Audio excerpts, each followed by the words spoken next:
Hey everyone guys, welcome back, and in today's tutorial guys, I will show you how to delete your Uber Eats account.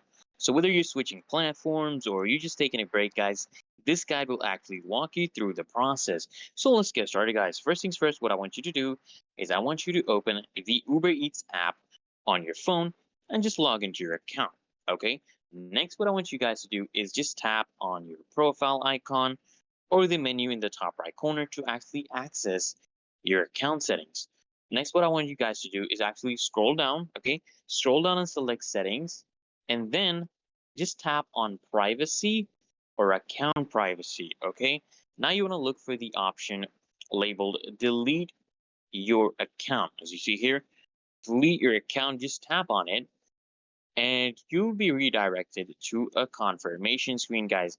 Here, Uber may ask you to verify your identity by entering your password or just receiving a code.